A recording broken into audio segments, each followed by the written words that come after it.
Welcome to the Living the Fit Life podcast, episode 40. I'm your host, Chad Mueller, and I'm joined by not just one, but two LP coaches today, Coach Adam and Coach Laura Lee. How's it going, guys?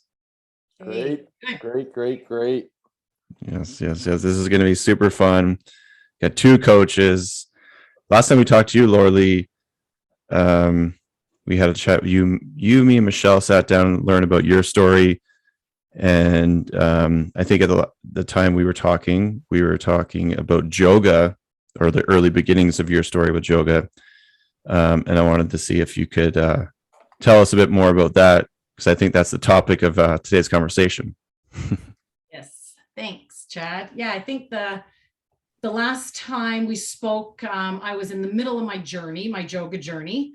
And so just to remind people of that. So I actually went away a couple years ago with Claire to a She Getaways, and that was a kind of a fitness weekend for women up north.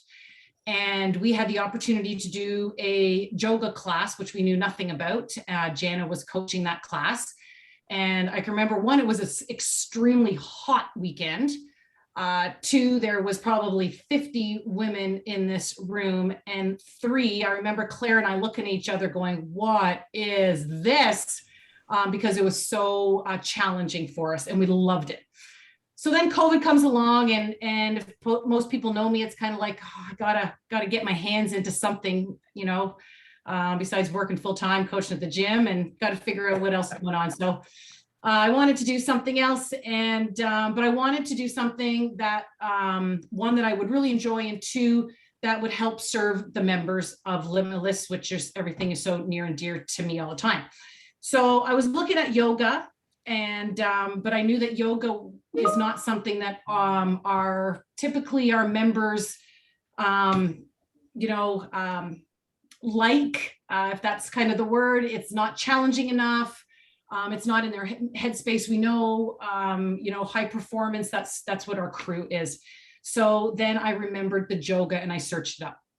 So I initially took my first course in January 2021. So I did about 20 hours of prep, 40-hour course, 30 plus hours of practice teaching. Shout out to my crew, me, Quinn, Heather, Jenny, who were always with me, but then Katie and Amanda and so many others that kind of came in. But I had this crew of amazing members who were on this journey with me. And then I was coming to do my exam in the summertime, and just like a lot of things in life, like life just happened to me. And I wasn't prepared. And when we talk about this, because I know Chad and Adam, you did a session with me on Wednesday, you'll be able to attest to this. It is something that I wanted to, one, do really well, two, to honor the JOGA program and Jana. And so I felt that I wasn't ready after all of this. And I took the course again, and it was the best thing that I could have ever done. And I came out of that course just this like, oh, okay. And then I finished the course on the Wednesday. Friday, I did my demo. So I did another 40-hour course, 75-minute demo, and I was so pleased with myself. So that's my kind of journey. And the exciting thing about today is we have with us a very special guest, Jana Webb, who is the founder and CEO of JOGA, who I have been blessed and honored to meet. And she probably doesn't know the impact that she has had on my life, because I've never told her, so why would she know? But besides the paper, and she'll give you the paper in the background, but let me tell you, how I experience her and what I know of Jana is, one, she's smart. I would say AF, because she's so smart. She's funny. She's resilient. She's courageous. She is one badass woman who has truly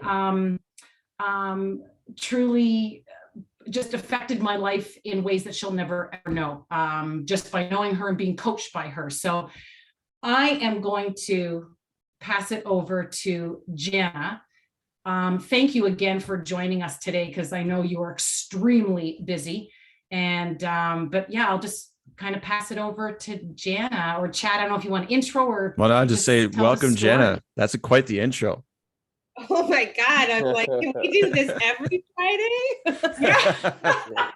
Yeah, just call us up. We'll be here. Just let us know. Yeah, that's pretty. Thank you, Laura. And you know what? I never actually get this communication with the coaches after we spend this time together. So first, I really appreciate hearing all of that, because you're right. I don't get to hear all of that. And it means a lot to me. So thank you.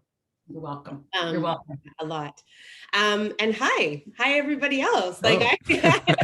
It's so great to be here, and I'm so excited because this is local for me, and you guys are so close. You're in Kitchener, I believe, and it's really cool for me to see how our program is, this ripple effect, right, of what we do in this big picture, and then how we make impact in all these different athletic communities around the world. So this is fantastic, and we're super excited to be a part of everything that you guys are, what you're doing and what you're building. Amazing. Jana, I feel like I've met you already, because Laura Lee, she brought the heat on Wednesday, and she was a pro. Like, just the way she cued us, and she talked the language, and she talked to us like we were athletes, and just made sure our movements were so crisp and perfect. And like, my body felt incredible after the session, and I had a workout, a different strength workout later that day. I felt awesome for that. So very cool to see the direct benefits and some awesome coaching from Coach Laura Lee. Love it. Well, and that's really cool, because I mean, that's our whole, that strategy is exactly what we try to do, right? We try to get this in your body so your workouts are better, so you can perform better at all the other things that you're doing, when you piecemeal your program together, right? So I'm actually really happy that you had a workout that day, because everything about yoga is for activation and, turning on those intrinsic stabilizers, firing all those core muscles, getting your periphery, your eye, your neuromechanics fired up, so that when our athletes go on the ice or go into the weight room, it's like they don't have to spend that 20 minutes getting ready, right? It's like they already feel ready in their bodies. Yeah. That's awesome. That's exactly what we felt, right, Chad? It was a nice, it was a good. You did it? I did it too, yeah. Oh, right. Jana, I said the only way we can do this is if you guys actually do it, because you need to be able to experience it so we can all commiserate together and talk about it together. This is like the perfect storm. I love it. Yes. True professionals here. I think it would be helpful for the listeners. I think when they hear yoga, I'm sure some people are aware of it and probably make the connection with the yoga, but maybe you can just give, and I'm sure you've been asked this question hundreds of times, but maybe give the listeners sort of a quick pitch of what yoga is and sort of how it came to be. Okay. And I'll do this as quick as I can. So JOGA, as it stands today, is this 3-dimensional movement program hybrided with the science of yoga and the biomechanics of sport. Really what yoga is for everybody that wants to do yoga, but really doesn't understand the yoga language and or can't touch their toes, are not flexible. So really what I've done over the last 17 years is taken all the amazing science pieces of breathing and relaxation and the mindfulness of yoga, but transcribed or translated that into vocabulary that's digestible by our user, which is the athlete. And then the most important piece is actually changing what yoga looks like and feels like in people's bodies. So we understand that athletes are in movement all of the time. And so you will never see like a tree posture or any kind of yoga posture in our program that does not make sense to the biomechanical features of how athletes move or how they train. And so everything that we do is in movement, and it's in 3-dimensional movement, and it follows suit to how athletes actually have been moving their bodies for years, as opposed to introducing this modality that's completely foreign to their neuromuscular system. Right. And so how I explain it the best is like, my son plays hockey. Of course, he's Canadian. And he's been doing skills and drills since he was 3 years old, like the same skills and drills as crossover, as skating, all of the different things that he works on the ice. And then I always say, what happens if at 20 years old, he goes to college and a strength and conditioning coach or a coach of some sort says, hey, we're going to start doing yoga as a rehab as a recovery modality. So little Will, who's 20, knows nothing about yoga, nothing about that kind of modality, goes into a hot yoga class and tries to do yoga. Well, first of all, that yoga class is not going to be on par with what he's been doing for all of his years. So athletes will go and do like a typical yoga class, and they'll come out and they'll be like, oh, I felt flat, or I overstretched, or I felt like I pulled something, or my back hurts. Because there's no yoga program out there that is designed specifically for the programming of an athlete, right? And so that's the space that we moved into. Is like, hey, awesome, there's great things about yoga, and I cheerlead yoga, but yoga teachers aren't designed to work with athletes moving at high speeds, facing impact, right? And who have these set of neuromuscular patterns that have been ingrained in their bodies for like 14 years. And then you go throw them in this hot room, they can't breathe, it's stressful. It's kind of like all of the opposite things that they actually need for their body. And I remember that I got introduced to yoga through hot yoga. And the teacher like asked me to sit there cross-legged, and I was like, and to be calm. And I wanted to like rip her face off because my hips are so tight. Like when I sit cross-legged, like my knees go like this and I have to like hunch over, and I'm like angry, like angry hips. And so I was like, this is cool. Like, I like it as an athlete, like this breathing and this like thing about, you know, being in your body was fantastic. But I was like, the whole landscape of yoga needs to change. And so this has been like my life's work. Yeah. Did Well, I that's the thing. Did I even answer the question? Yeah, you did perfectly. Yeah. I mean, I think me and Adam when sorry, go ahead, Laura. No, go ahead. You go ahead. I was just gonna say, like, when me and Adam were going, when Laura was taking us through it, like, I think we both sort of a few times looked at each other, like, because everything resonated, like the terminology. We are both athletes, and we both are ex-hockey players, and we live in a sort of an athletic world, and a lot of the terms just felt normal. And I've been to yoga before too, and I would probably say the same thing. Like, I was there, and it wasn't a good fit, you know. And I think that's the biggest thing. Like, it's just much more relatable, and the things that you're doing aren't foreign. Where yoga, there's a lot of movements where it's just like, this is the first time I've ever done this, and it's crazy difficult, really, really hard, and you can't see how you could progress or improve in that specific movement. Yeah. At least that's what happened to me on Wednesday, at least. Well, and the thing too, especially with you guys. So Chad, how tall are you? 6'5". 6'5". So very different. This was great for me too. Very different body types. And then so the movements both of you were completely different and exposed various weaknesses and differences in your body type.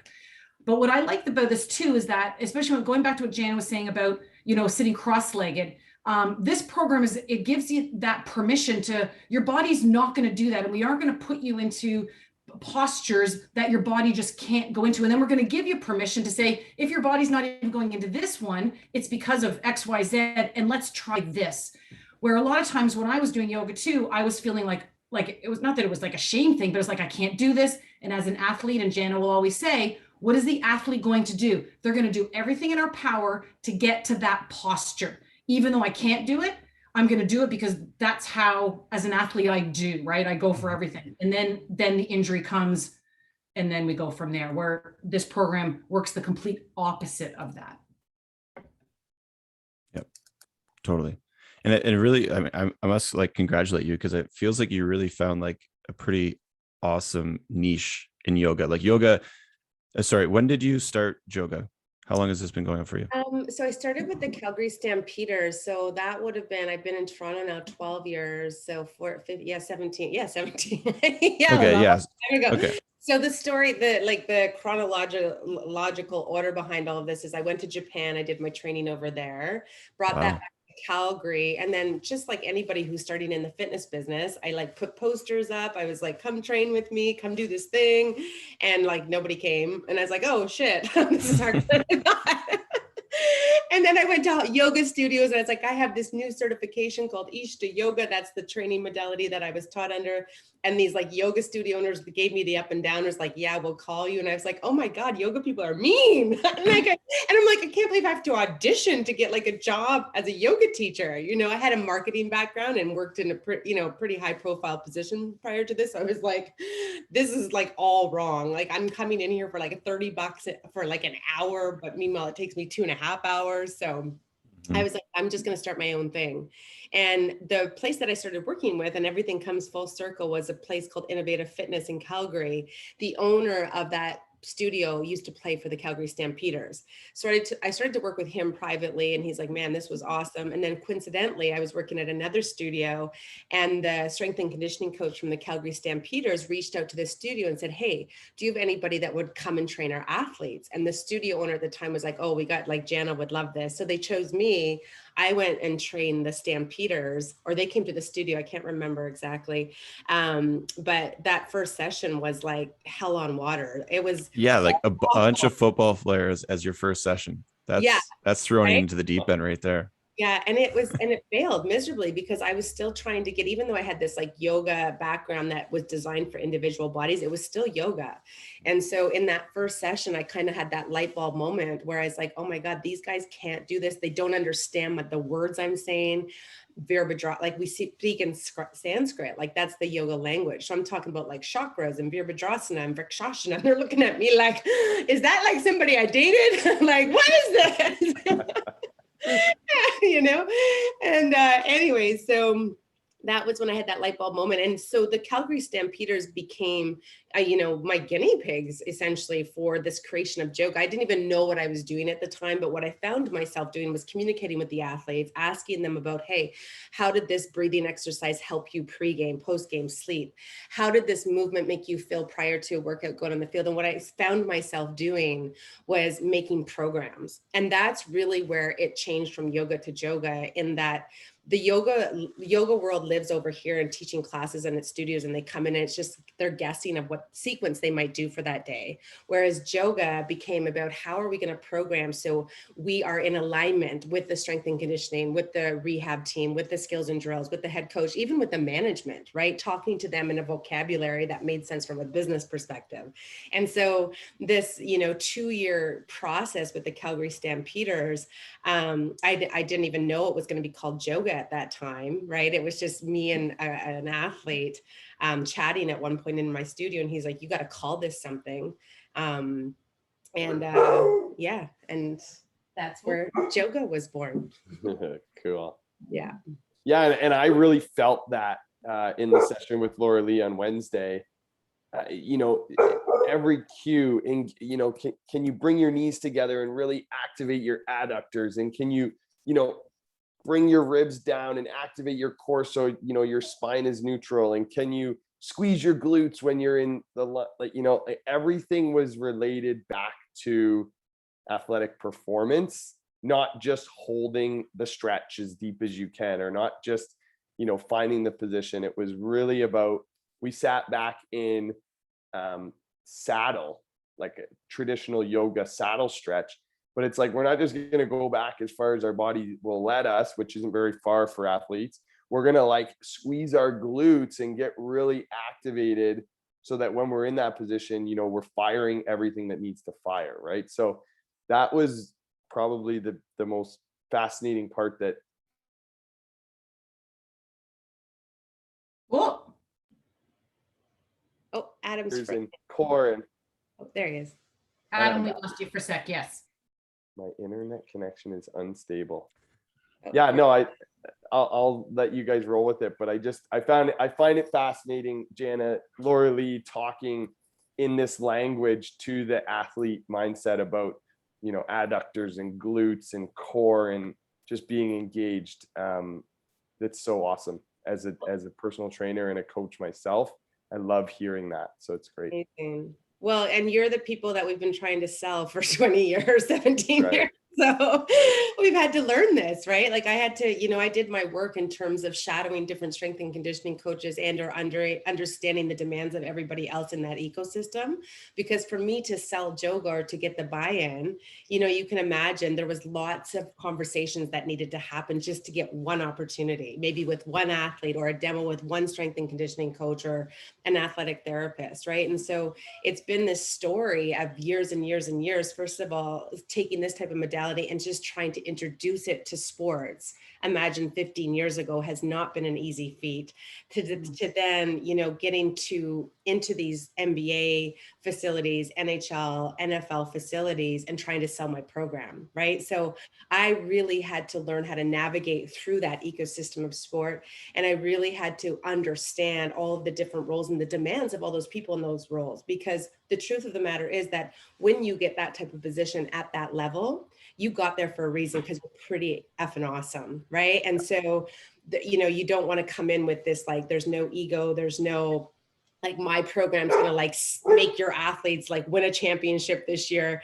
It's like, hey, like, I've got this cool modality that really intertwines or could be, you know, a great part of your overall training program. What is the best way for me to introduce it in a very like vulnerable, humble way, so that there was no, you know, overstaking of territory? Because in pro sport is, and you guys both played hockey, it's a very territorial business, right? Sure. Especially Mhm. when it comes down to the athletes, like those trainers really take their work with those athletes very seriously, and they're very weary of who they introduce their athletes to, Sure. because there are a lot of trainers and a lot of people out there that should not be, you know what I mean, working with at that Mhm. level. Mhm. Yeah. Yeah, totally. And so the for you, like, it sounds like the main target is sort of professional athletes, but like, can you give us sort of an idea of like who yoga is for and what you guys sort of spend most of your energy on, and who's sort of participating in this? Yeah, and you know, it's kind of like backwards, right? Like that, the reason it started with professional athletes was just because like that's who I got my first opportunity with. Mhm. And I saw a huge gap missing in that pro sport industry, where that they did not have this type of recovery modality. They didn't have something for athletes to access in terms of like their mental well-being, their emotional well-being, and their physical well-being. And so for me, we just went there right away, because that was the low, like, believe it or not, that was the low hanging fruit. But what we've understood over the years is that now, by having this buy-in from the, you know, the best athletes and sports teams in the world, we're able to access more athletes from a college level all the way down to my son's age, all the way down to the little guys who are 7 and 8. And really what we call is it that yoga journey, like, for the athlete, meaning that if you're a child athlete, youth athlete, college athlete, you know, in your prime, you know, NHL or whatever career, to then like post retirement, how can we be a part of that entire puzzle, right? And so, you know, for the younger athletes, it becomes about giving them tools just to learn about their bodies, right? Like, you know, I see these 14, 15 years old like pushing around weight, and I was like, do you even know like where your big toe is? Like, do you even know like where your body is in space? And so I think there's a fundamental step that's been missing in development all of these years. And so for youth development, like, we're partnered with Hockey Canada right now, and we're on their Amazing. gold medal pathway pilot program. And we're so excited about this because we get to introduce this to these athletes at that critical time where they need to learn, first of all, how their body moves and how they can control their body. But more importantly, we're giving them tools like breathing exercises and relaxation techniques to manage what's about to come, right? And, you know, even just hearing this whole new story with, you know, Kyle Beach, and like this TSN story that just came out, like, you know, I got very emotional listening to that, because I have been in the face of athletes that have gone through, you know, similar situations, and there sometimes isn't nobody for them to talk to. And so sometimes it's this like quiet thing that we do, in that we're giving these athletes some sort of crutch, so that when they aren't heard, right, they have something that they can manage for themselves. And I mean, that's like the severe side of it. But like, even with our young athletes, we're like, if you're stressed at school, at home, like, we don't know what's going on in this person's life. And so all we can do is give them tools to empower them, right, to be accountable for themselves. And that's it, you know, and beyond, and anything that beyond that happens is out of our jurisdiction, right? But we're like, hey, here's what we do. Here's some mental, physical, and emotional tools for you. And hopefully you can access these, not even just in your athletic career, but just in your life when you need them. Yeah. Yeah. No, that's incredible. Very, Mhm. yeah, that's God, you're awesome. maybe thinking what I'm thinking, but we deal with a lot of corporate athletes, you know, people who are hustling every day in their careers with their families. I kind of, and I'm excited to hear where you kind of think we fit into the journey, because we're still pursuing, as corporate athletes, pursuing, you know, feats of, you know, we're trying to be better in the gym, we're trying to run a triathlon, we're trying to run a marathon. But are we, what if we haven't learned those fundamental, you know, principles of movement and body awareness are we fitting in as like almost like a child from that sense, like a young athlete, or are we like post-retirement? Like, where do we fit in the yoga journey? That's a good question. Well, I think that corporate athletes kind of think they're professional athletes. Yes. We have a big ego, like we're right. professional. And so we treat you like that. Yeah. In that it actually is about how do you earn your edge? Like it is actually about performance, because typically the type of athletes that do triathletes and the work that you guys do, you're high performers, right? And so we're going to give you the same programming that we give our pro athletes, because really it's not different, right? If you're performing, you know, at work, or you're performing in front of, you know, thousands of fans at a, you know, NBA facility, is it different? It's not really. The pressures are the same, right? And I always say, like, we coach you wherever you're at, right? And that is a huge like a huge piece of our winning, is that no matter where you're at, we're going to coach you there, right? Like we're going to give you benchmarks and we're going to give you progressions, because the athletic mindsets needs to know what's next. But no matter what, we're going to coach you where you're at. We're going to keep you safe. And as you mentioned, Adam, is that whole thing about activating the glutes and adductors and all that thing. It's like athletes are in tension all of the time. Like we know this, like when you move, right? Like we have to adhere to those principles, right? But then on the mental side of it, it's like, have you, as a corporate athlete, have the people that you're training ever even been introduced to these mental skills or this breath work that could push them, you know, just that little bit further, or get them over the finish line a little bit faster, right? Or could that idea of like their big toe connecting to their pelvic floor, to their eyeballs connecting to their middle finger, like all of the things that we're teaching, could that make a difference in what they're trying to achieve in their day-to-day? Because let's face it, those people that show up to do triathlons, I'm sorry, that requires way more commitment than I would think any other athletic program, like any other athletic competition out there, right? And so if we can make gains with those types of athletes, because they're already committed, right? They're already, they are doing it. And so if we can make any impact with like those types of athletes, then I think we have a whole new niche, right? So thanks to Laura, thanks for you guys introducing this, because I think, you know, triathletes and people who do like like all those crazy things, I could never do it. Like, I'm just going to say that out loud. I have no desire to do it. I like to drink my wine every night. I like to know. I do not have the discipline for that.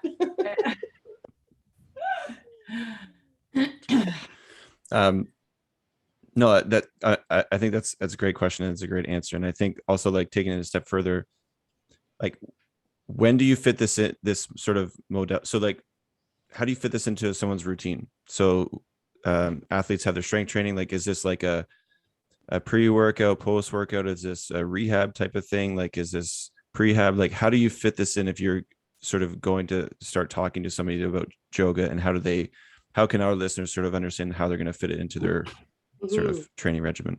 Yeah, great question. And again, this is why where we live outside of yoga, right? This is where we live more in the strength and conditioning lane rather than the yoga lane, because we really need to be cognizant of where an athlete is in their periodization period, where they're at in their season. You know, obviously individual athletes and training for a triathlon is a lot different than, you know, an NBA player who's got like 52 games in a season, right? And so there's lots of variables, season, off season, what sport, what the athlete's periodization periods are.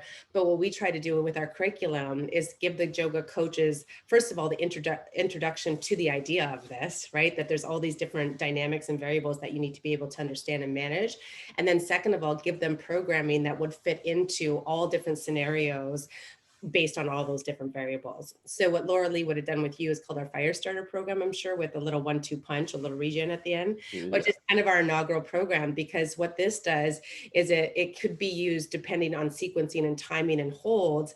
It could be used as a full-on workout, which is probably what you guys experienced on Wednesday in terms of activation. Or if we programmed it a little bit differently and we didn't do the holds as long, or we just, you know, did 1 or 2 reps, athletes would then use that as active recovery after a game. And or if we did fewer reps and longer holds, athletes would use this as activation. So this is a part of our whole curriculum, is saying, here's the programs, but it really comes down to design and how you put it together, that it could be placed in many different scenarios. And from the rehab perspective, probably 50% of the people that do our training are physios, chiropractics, and they need a back to play strategy. They need something, where they're working manually with their client, right? Whether it's a knee injury, hip, groin, whatever, to then, trying to get them back on the field or back in the weight room. This becomes something really good that they use to augment, right, that gap, which I really think that's a space, and we've noticed over the years that we live in, because there's now animal flow. There's lots of different competitors out there right now, but JOGA really does have that science and that rehab piece, that our physios, actually, I just got a message from Amy Padilla. She's one of our physios. I met her through the Phoenix Suns. She came into our curriculum, and she now works with Russ Wilson, who's obviously quarterback for the Seahawks. She's like his private person that travels around, and they do JOGA, all of the time. And I just got a video with Russ Wilson doing JOGA, and like a video for like Amazon Halo. Like he's now using this as a part of his like workout all of the time. So that's really cool. I've never even met Russ Wilson before, but how amazing is it that one of our coaches that came to do our training has made such an impact on this player that he's now using it as, what he does every single day. And just like Laura today introducing me to you, like this is where we start to see this ripple effect, whether it's making impact with all these different athletes in Kitchener, Waterloo, to working and having impact with like Russell Wilson from the Seattle Seahawks.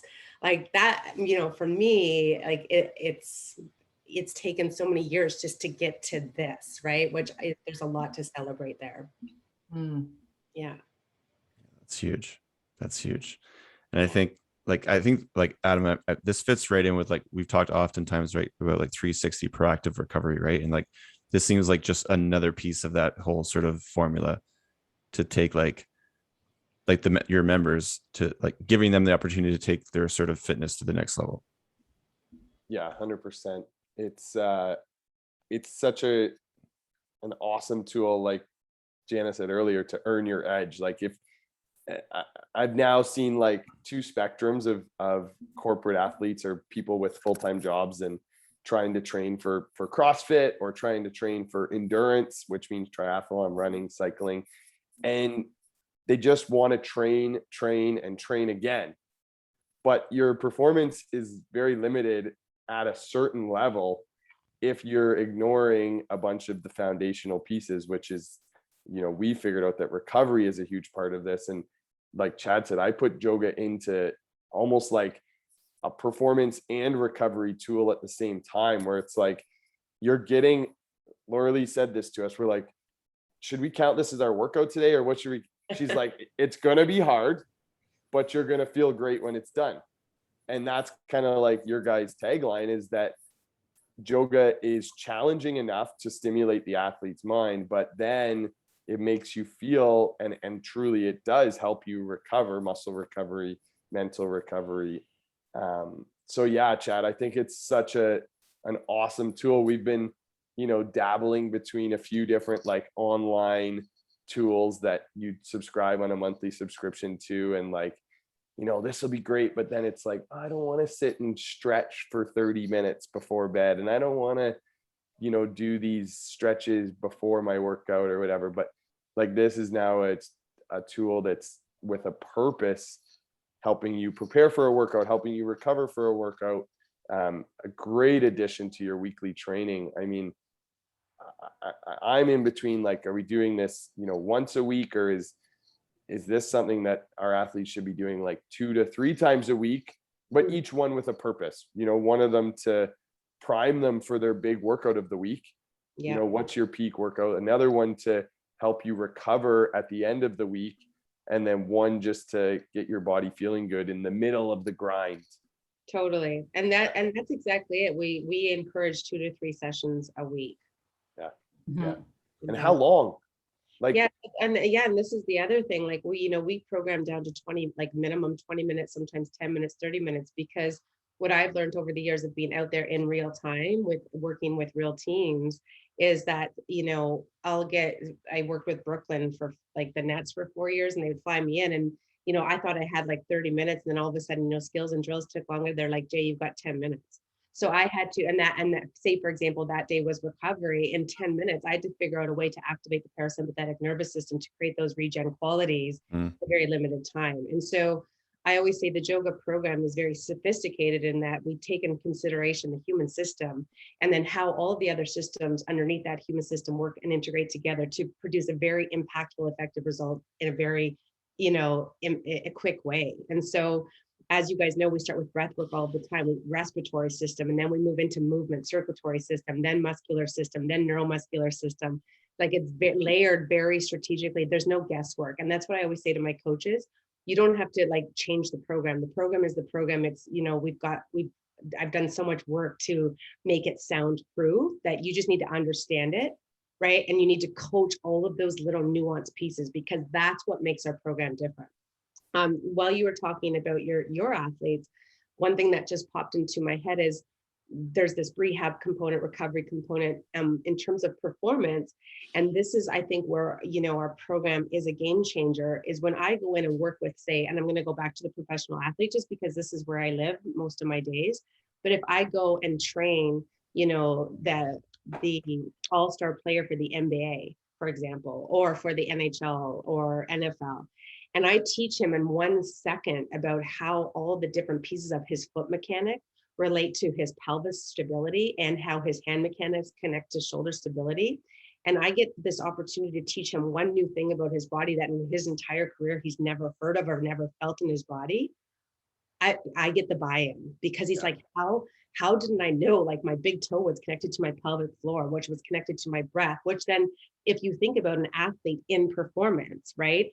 If we work on an athlete from their foot mechanic and then work through that kinetic chain, their gait changes, right? Like how they move, that dorsiflexion flexion of the ankle joint, how does that impact that?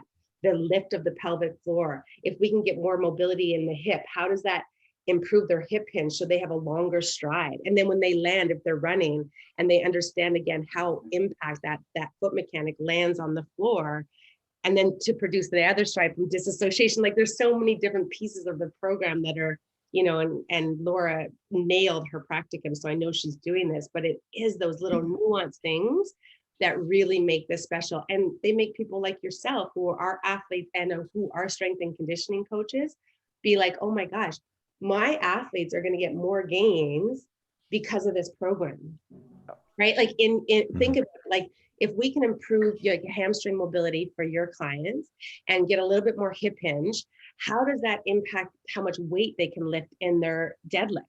A lot, right? And if we can understand breathing and core mechanics, if we can teach your clients how to, integrate those two things into every movement, how does that change how many reps they can do, or that, that point of failure? And so I think, sorry, I get too excited. I'm just no, this is I can't help myself. I just like, there's so much goodness to it, and I get so excited when people feel it in their bodies, because I even to this day, like, I crave yoga. Like, I don't have anyone to coach me right now, and I'm like, I'm going to a class on Sunday, so I can go do yoga because like my body's craving it right now. And it's not the same. Like, I can do yoga because I created it, and I can, do it with my dog in the living room, but it's not the same as being coached by somebody who's there, who's like, looking at all of your little neural biomechanics, cueing you to then you feeling something to be like, yes, that's why I'm here. This is why I've bought into this. Mm-hmm. Yeah. I mean, I think we all can feel the passion that you have for this. Like, this has been amazing. I know you have to go. Thank you so much. We will for sure request to have you back on the podcast. I'm sure. Yeah. I'm so excited to have Laura Lee have this information, and we all get to kind of tag along for the ride. So it's been amazing. Me too. And if I come to Waterloo, we're doing yoga. Yeah. Oh yeah. And then don't we go for beer and sausages or something? That's like right. Oktoberfest. That's the fit life. That's the fit life as you describe it. Work hard, play hard, right? Work hard, play hard. Exactly. Absolutely. Thank you, Jana. I know you're so busy. Oh, just so pleased that you were able to join us today. Thank you so much. Yeah, and thank you both for having me. And I look forward to like connecting on Instagram and seeing where this Yes. takes us. Yeah. Absolutely. Thank you. Yeah. Absolutely. Have a great weekend, everyone. Happy Halloween. Happy Halloween. Thanks, Jana. Bye. Thank you. Wow. That Exciting. was pretty See? awesome. See? Yes. I no, but I think chat, like I've got to live through it through Laura Lee, and I've been, diving into what Joga is all about. But I think Chad's first taste was with you on Wednesday, and now it's second. And now taste with the founder. Yeah, So- that's pretty amazing way to dig into it. Yeah. Yep. Holy. Yeah, So she's good. she's fantastic. I love the passion. And I mean, this like Joga is no joke. I mean, I think if anybody hasn't heard about it, and when you hear the name, I mean, you might feel like, oh, this is kind of some sort of knockoff yoga. But then when you see the sort of, or hear the credentials of the professional teams that she's worked with and how long she's been doing this, and like, it's no joke, right? And I would definitely, I mean, I went through it, and it is no joke. Like it's not yoga. And I think that's the biggest thing. Like the name sort of relates, and there's maybe where it sort of started from, but it's something completely different. And it feels like that when she talks about it too. So this is super exciting. And Laura Lee, like, I think one of the big questions that probably the listeners are probably thinking of is like, okay, Joga, Laura Lee is now a Joga coach. How are we, like, what is this sort of and I think Jana touched on it, but like, do you have a sort of an idea of how this sort of is going to roll out for an LP member? Like, we have our standard schedule, our strength and training 5 days a week, and there's, cardio days and strength days, but do you have an idea like how you think this should roll out to the LP member? All day, every day. No, I'm just Yeah, kidding. what would be your dream week, Laura Lee? What would be your dream week of training, like, and incorporating Joga, like, as a member into your week? Yeah. So when we did talk about that 2 to 3 times a week, and so I think, for me coaching it, I'm hoping to get in like 3 times a week. That's what we initially talked about. It may start out as 2, seeing how people go with that. So Adam, Michelle, and I have talked about this. There will be a virtual component because it's convenient, it's accessible. It won't though be like a pre-recorded, because as you heard from Jana, this is a coached program. So even in a virtual, I will be coaching. I'll have like a demo person demoing so people can see it for the first time, but you'll start to get it pretty easily. But it is about me then observing and coaching. So like the things even, I was saying to each of you individually, like straighten that leg, dorsiflex. No, not that way, this way. So it's nothing that can be pre-recorded. So I do like the virtual component for accessibility and ease for our members, just to go downstairs into their basement, grab their mat, let's go do it. But I do like the in-person as well. So there will be a mixture of that in-person and virtual. We've talked about also doing like a small group, doing one-on-one. That is so effective, doing a one-on-one session. So there will be those options too. If somebody just wants to book a one-on-one with me, in person or virtual, that'll be an option as well. So I really think kind of the sky's the limit here. And like you said, I think once people start to get a taste of it, we say 2 in Joga, 6 to 8 sessions. And hey, you ask me, Quinn, Jenny, Heather, who have consistently done these with me. One, you'll hear them crave it, just like Jana said, and I'm not kidding you, because they see how the Joga gives them that edge on their day-to-day programming and their life.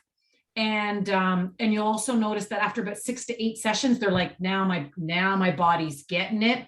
Okay, and you can feel yourself getting stronger. You can feel yourself, your body automatically moving in those ways. So that's what we're kind of looking at. Adam, did you have anything? No, I was excited to hear like how you would, see it all coming together within LP. And we've talked about it with Laura Lee since she started the course back in January, and how excited she was. And I think she's got to work with this awesome group during her process of getting certified, and we've seen the benefits with primarily those ladies, I'm going to say, because typically the buy-in comes from the ladies first, especially when the lingo of yoga comes out. And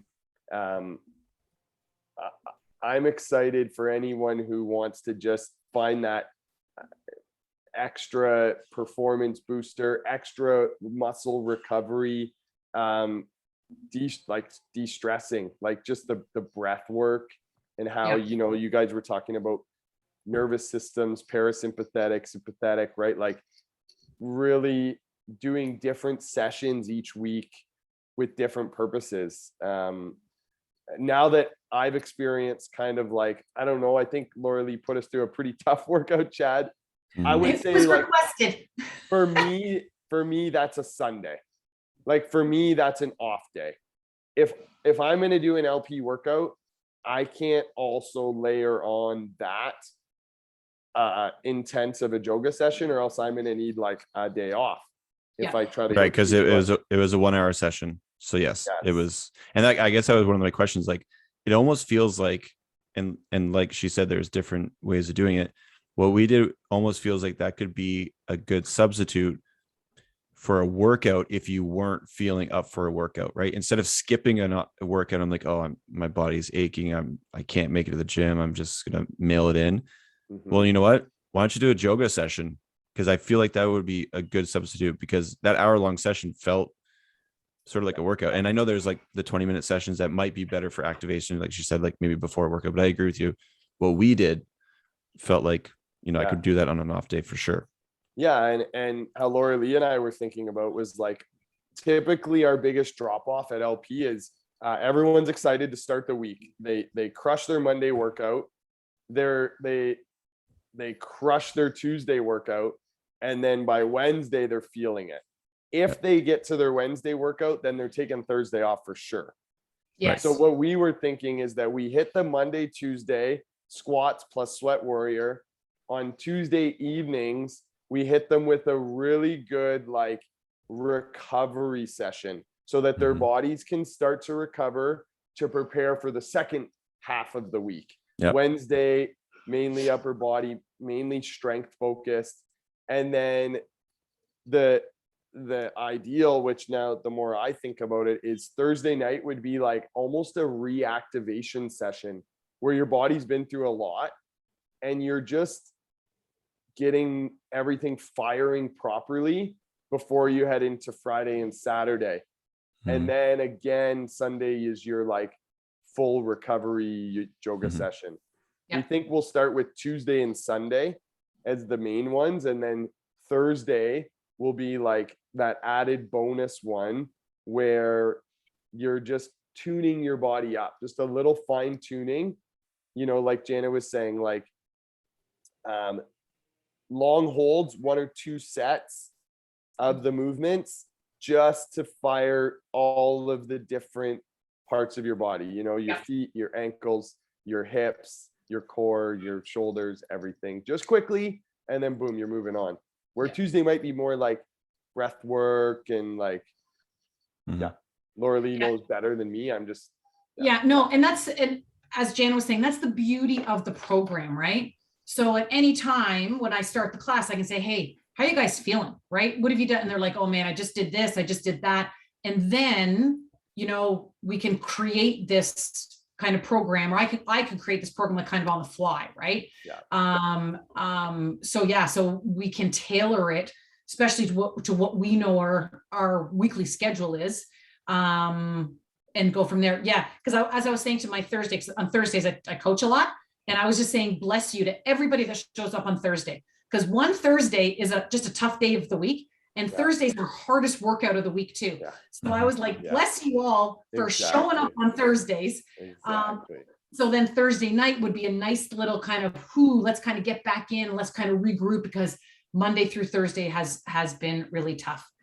And you guys know, and too, like you guys experience those kind of relaxation pieces and just how that just like regens the body, right? And some of those postures do that. The big belly breaths, the bouncing back and forth between the the chest breathing and the belly breathing, Yeah. and getting both nervous systems to talk together. And yeah, it was definitely, we felt great after, that's for sure. Oh, yeah, you do. Yeah. Well, and two, I just like to shout out to two people, right? So when you say that about men, so right now, Conrad is doing with me in person every single Yes, time. And awesome. Jeff and Sheena started at the beginning, and then Sheena's crazy hours took them out. So Jeff is one too, was loving it. Awesome. And then Katie, I got to say a huge shout out to Katie Richardson, because I didn't have a demo person. My demo person canceled. Yeah. And I reached out to the ladies, and she was going to demo my exam for me. Whoa, And awesome. and so thank you for that. And so that's just the commitment, right? And that's how it's good. Anyways, I ended up getting a JOGA person, but yeah, shout out, right? Because she was going to come and do my exam for me. So thank you. Awesome. Community. There it is. Yeah. Community. I did have two more things I wanted to chat about. One, I'm going to, as the pod host, I feel like I have to speak on behalf of the audience, but I think some people will be thinking, I get my ass to the gym 5 days a week. I'm dialed in my nutrition. Now you're asking me to do this, right? We've talked about recovery and the amount of proactive recovery, and we've talked about this a lot on the podcast, Adam. You know, we have Doc Kyle and Sid, and I think the focus of LP has really been on a lot of recovery, like modalities and just opportunities to make sure that our bodies are, you know, feeling great and feeling healthy. Now, this is another sort of area that we add in. And I think this sort of tips the scale, but I think the biggest thing will be that schedule that you kind of just mentioned, that sort of sample schedule. Yeah. I think that's something that the listeners and the members should really listen to and harp on and really focus on, because it's like, I know it's asking a lot, but I guess the members have to really sort of figure out how to fit this in. I think this is something that I think all the members should do, because I've gone through it once, and I definitely see it being a super huge benefit over some other things that we've probably talked about in the past. But it'll be interesting to see how a community, and Jana kind of said it too, right? Like how that community kind of embraces this type of modality, and how do we fit into a schedule where we're all super busy, but everyone's hardworking, and it is gonna be hard work and a challenge to get it implemented into your routine. But I think the value is there already. And it sounds like, Laura Lee, you already have some members that have tried it, and it's like you said, they crave it. Yeah, absolutely. There wasn't really a question there. It feels like it's just like a topic of some, you know what I mean? Okay, Like, Adam, if you can go, and then I will, like, I'll go first. Like, I don't think a member is going to be doing this 3 times a week, to be honest, right? That's just a lot. It's a lot. 1 time a week, completely doable. Right. However it works for you. And this is just the schedule that we've thought. And so, and hey, and like I've said to people too, quite flexible with what we want to do to meet people's schedules. We're not going to, like, on a scheduled class, we're not going to hit everybody. But I think if you as the member can start to add 1 class a week on a date that is good for them, and like I said, virtual, completely accessible, in person on Sundays, 8:30 in the morning, good time there. Then that, for me, I think is doable. And then if people want to do on their own schedule, one-on-one with me, hey, Laura Lee, can I book just a class with you just to do it? Book a time with you. Yeah. That's just kind of my sense. Adam? My belief is, if you're coming to LP hammering it 6 days a week, like, if you want to continue to be healthy and strong for a long time, you need to do something for recovery. Like, yes, nutrition and good sleep, and that's going to help, but your body cannot continue to just go full speed ahead 6-7 days a week and see like improvements. Because if you're going to train 6 days a week, well, I hope you're seeing progress, right? Not just kind of repeat.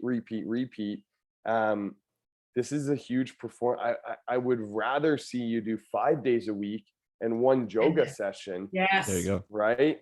And it's not that I haven't believed in this theory before. Like, yeah, we've talked about this before. Hammering it 6 days a week means that you better be doing extra recovery, right? And JOGA is now a new tool that we can add in, but for every hour of training, the secret is in the recovery. Like my performance has improved over the past 3 years, 4 years because of nutrition and recovery. Specifically, my training is not any harder. If anything, it's been smarter training and better recovery. And JOGA is great.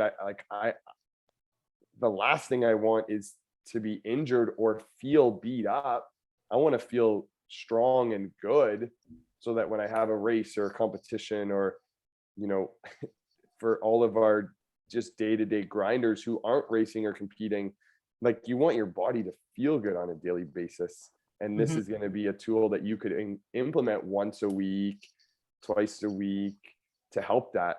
You don't want to roll out of bed with aches and pains and issues. And I know our 6 day a week grinders, they feel those aches and pains, Of course. right? So this is a great tool to help that. And on that Kyle and Sid note, they're both excited. They can't wait. And they were thrilled because they both knew of the program, that this is being offered because of their commitment to recovery, right? So both of them are just really excited that this is now being brought to our members too. I was thinking of both of them during the entire session and how they both would just love the concept of the mobility, the strength and the flexibility, combining it, not just stretching and not having any stability or strength in that new range. Like Kyle and Sid always talk about, flexibility is pointless if you don't have the strength to go with it in that new end range. And that's what JOGA is all about. Yeah, Totally. Yeah. Amazing. I do want to talk about one thing before we go, because we've talked about it. We've said it's challenging, kind of, and sorry, me and Adam have mentioned it's sort of a challenging our experience the first time. Maybe Laura, you can sort of give an idea to people that are probably wondering what a session would be like. I mean, I went in not knowing anything, and I asked Adam, I'm like, is this a workout? Is this recovery? Am I gonna do I need to log this in on my Whoop band? I had no idea what I was getting myself into. Without giving away the fun, I would like to see if you can maybe give our listeners an idea of some expectations of if they're going to do their first few JOGA sessions, what can they expect? I should be putting that back to you guys because you experienced I it. can give you my thoughts. Yeah, Jana kind of said it. We started with the breath work. Then what did we go into? We went into did we go into the neuromuscular work? Is that kind of the? No. So we went to the parasympathetic, the nervous system work. Right. And then we go into the circulation work, the muscular work, and then we move down that way.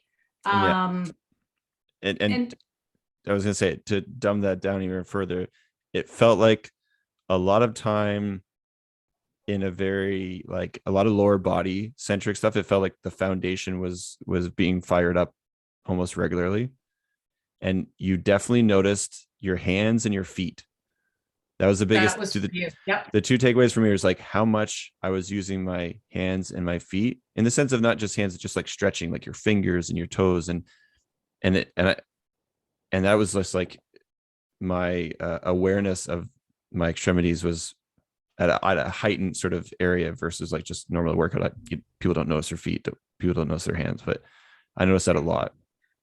Yeah. So kind of like you're saying, so it kind of dumped down, right? You're going to do a little bit of you're going to do a warm up. We always start with the breath work to get that body prepared for what it's going to do. We warm up those quads. We warm up that quads for firing, because we know that the quads are going to be firing. And then we'll go into a little bit more kind of that dynamic warm up, right? When we're doing some core flows in there. So there's our dynamic, and then we get into that joint mobility and stability work. So really firing those those like ankle, toes, knee, hip joints, right?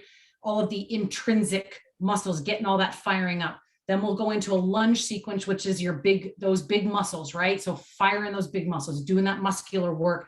And that's where, like, on both of those, your heart rate's going up pretty good. One time I said to me, Quinn, I looked at her, you could have whooped it. I looked at her, her my zone, and she had some green. I'm like, green in there, girl. She goes, I was sweating, sweat was dripping down my arm, right? So yeah, So there's cool. a sweat on here, right? And then we'll go into, so we're firing up those big muscles, and then we'll go into a side plank series where we start firing up some of the adductors and the abductors, those smaller muscles. So again, that full range of muscles we're getting firing. And then we'll start more with some joint work, wrists, fingertips. So we're hitting everything there. And then we'll just do one more quick kind of salutation, putting all of that neuromuscular stuff together. And then we'll do some postures to kind of mobility it out, stretch it out. We don't like to stretch, but mobility it out. And with some relaxation. And you guys can talk about the relaxation piece too. And throughout of all of this, heard Janice say there's tools that the members can use in their day, to use in their day to, just to kind of come back into their stressful days. There's tools that we can use to re-engage, to get back into, into life. Yep. Yeah, the distraction breath work at the end was so awesome. Yes. Just, kind of, hey guys, I know a million things are going through your mind. Take a second to think about them, and now let's focus back on your breath. And then, okay, let's think about them and then focus back. So you learn how to focus when you need to and get rid of the distractions when you need to, which is amazing. Right. Yeah. The breath work, the addition of the breath work is great because we know the importance of breathing for athletes. And I mean, just everybody know the education on breathing exercises and stuff. And if you struggle with that, and we've talked to Bethany, me, Michelle talked with Bethany about breathing exercises and stuff, but like, even if you struggle with that, like you're getting that in the yoga stuff too. And I do struggle with the breathing exercises. I have a hard time putting that part of my routine, but like, hey, like if I do yoga, I'm getting a little bit of that too. So I was happy to see that as part of that as well. So like, yeah, it's pretty awesome. I'm excited about it. And it's exciting that we have someone in our community coaching it. Thanks. Yeah, exactly. And just a quick thing on that breath stuff, right? And you guys would experience this. We were breathing into like our side intercostal walls, our back and our front. Right. So what we're doing too is that we are opening up the diaphragm, the whole breath area. So then you could increase breath volume. We're looking at our endurance athletes. What do you want to do? You want to increase breath volume, right? So again, we are working on that whole area as well. So posterior chain, anterior, sides, all of that for your breath work as well. Yes, amazing. Yeah, so exciting news. You guys would have all saw an email that went out from November 8th to I think the end of November. We're going to be doing a trial period where we'll be testing out some of these class times, and Laura Lee will get to show you her stuff, and more importantly, you'll get to feel the amazing benefits of yoga. So make sure once we release the schedule on that, get those classes or one or two of them in your schedule so you can try it out, and excited to see what everyone else thinks. Yeah, totally.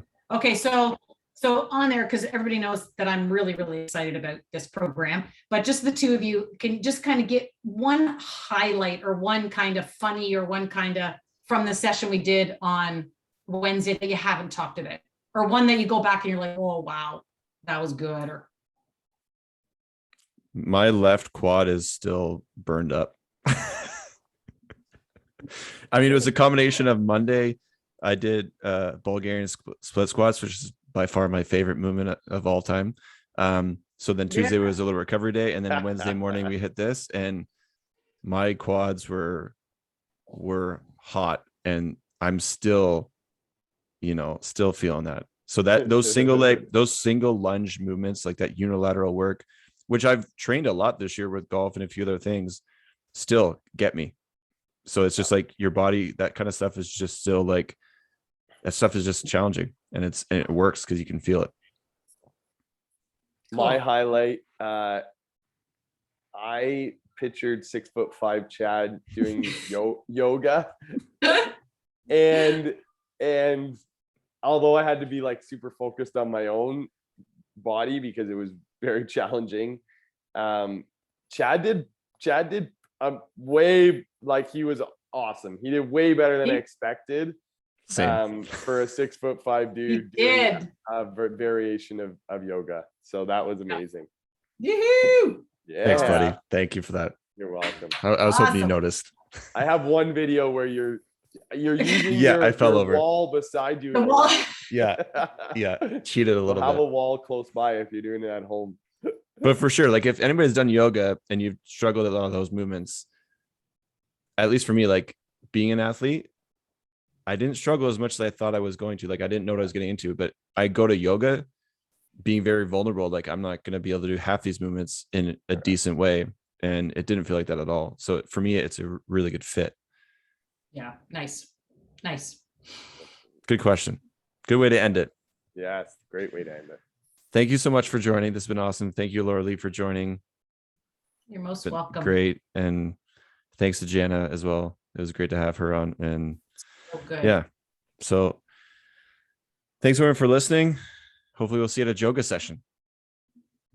Yeah. Look forward Thanks, to it. guys. Thanks.